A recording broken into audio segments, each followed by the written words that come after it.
ചർച്ചകൾ കഴിഞ്ഞിട്ടും അയയാതെ Iran, ഉപരോധങ്ങൾ കടുപ്പിച്ച് Trump.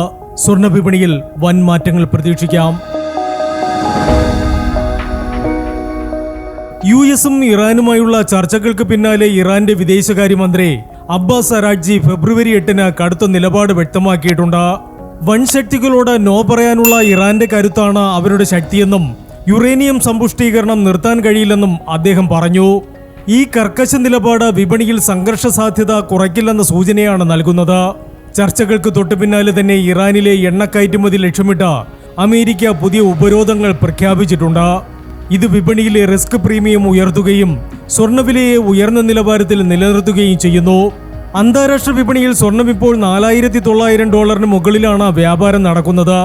ചർച്ചകളിലെ ഈ അനിശ്ചിതാവസ്ഥ തുടരുന്നതിനാൽ വിപണി തുറക്കുമ്പോൾ സ്വർണ്ണവിലയിൽ വീണ്ടും വർധനവുണ്ടാകാനാണ് സാധ്യത. പശ്ചിമേഷ്യൻ സംഘർഷങ്ങൾക്കൊപ്പം തന്നെ സ്വർണ്ണവിലയെ സ്വാധീനിക്കുന്ന മറ്റൊരു ഘടകമാണ് അമേരിക്കൻ ഫെഡറൽ റിസർവിന്റെ പലിശ നിരക്ക് തീരുമാനം. അടുത്ത US ഫെഡ് യോഗം 2026 മാർച്ച് 17-18 തീയതികളിലാണ് നടക്കുന്നത്.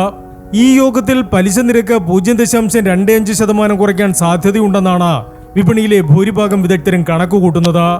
മാർച്ചിൽ നിരക്ക് കുറയുമെന്ന സൂചനകൾ ശക്തമായാൽ സ്വർണ്ണവില പുതിയ റെക്കോർഡുകൾ തന്നെ ഭേദിച്ചേക്കാം. Business desk, Gold max.